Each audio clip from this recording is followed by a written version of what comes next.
Hello सबैजना साथीहरुमा नमस्ते। तपाईहरु सबैजना सन्चै हुनुहुन्छ भन्ने आशाका साथ हामी आइसकेका छौं अर्को भिडियो लिएर र यो ब्लगमा म आफ्नो साथीहरुसँग जानेछु जुम्लाको जंगल जहाँबाट हामी स्याउ टिप्ने छौं, स्याउ टिपेर खाने छौं अनि बोकेर ल्याउने छौं।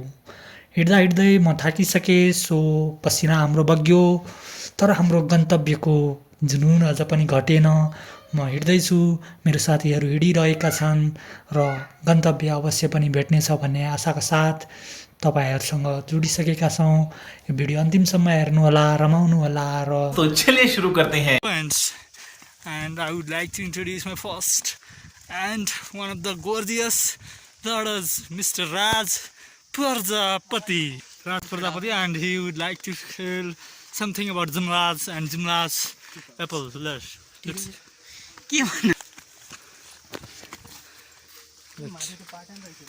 जुम्ला एउटा सुमधुर रमणीय वातावरण भएको ठाउँ। okay, यहाँको प्राकृतिक सौन्दर्यता nice. र के भन्छन्, गीता अनुसार तिमी कसरी वर्णन गर्न सक्छौ यो जुम्लालाई?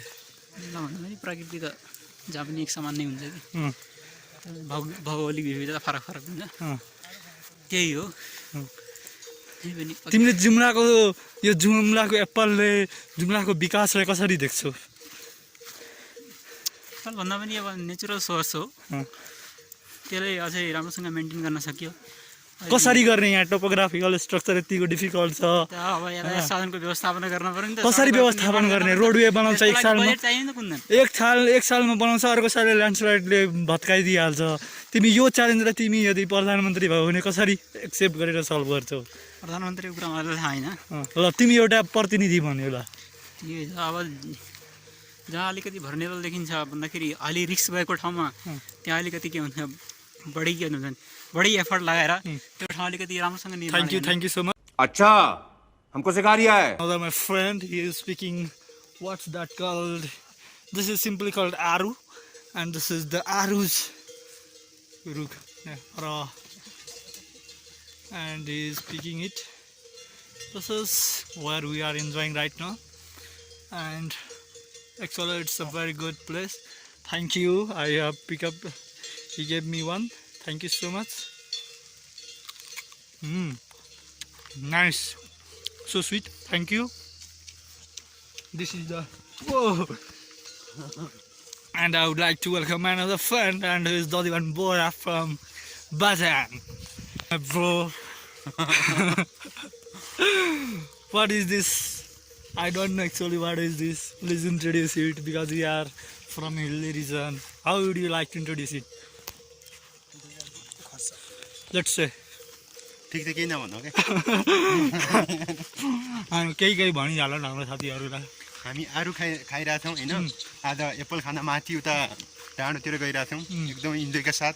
हाम्रो साथमा कुन्दन पनि हुनुहुन्छ। के भन्न चाहन्छ हाम्रो जनताहरूलाई?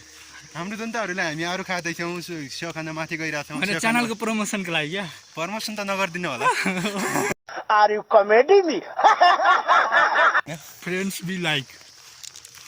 ल, last but not least, I would like to welcome another one, and is Mr. Sajidanand Rauniar. Hello hello. What do you want to say? नेपालीमा भन न भाइ, धेरै भन्दा पर्दैन इङ्ग्लिस। रमाइलो भइरहेछ, पानी परिरहेछ, झिम झिम झिम झिम हामी माथि आछौँ स्याउ खान, आरू खाइरहेछौँ।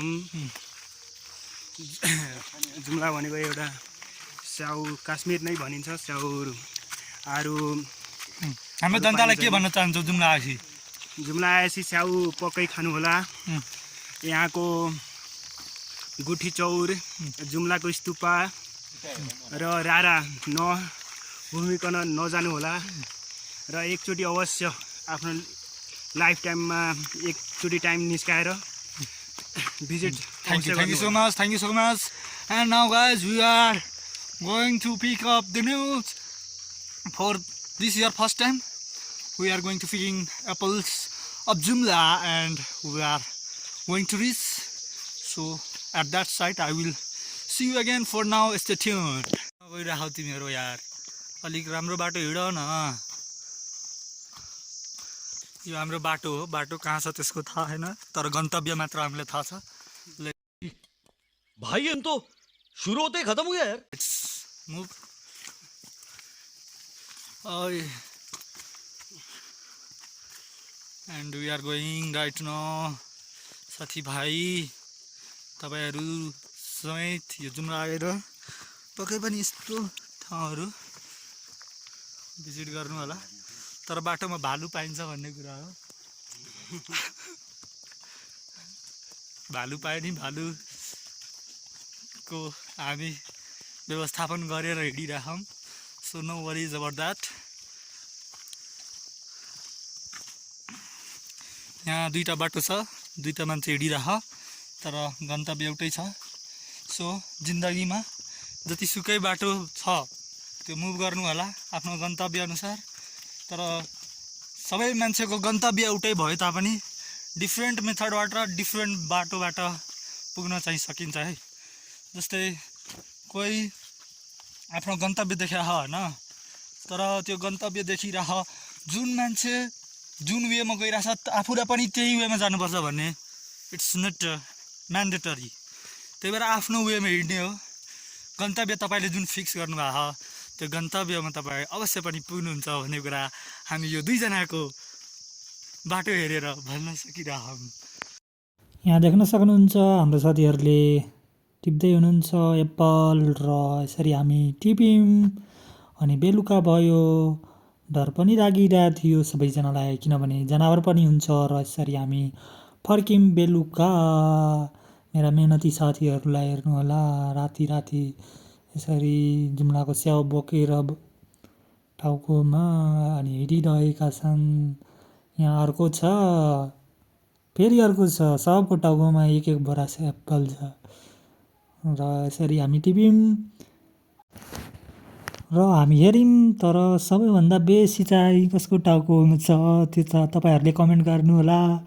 र सबसे बेसी त्यसको टाउकोमा हुन्छ जसलाई धेरै गरुङ्गो लागिरहेको हुन्छ। So thanks for watching all of you guys. र अरू भिडियोमा हामी फेरि पनि भेटौँला। Bye bye till next video. Thank you.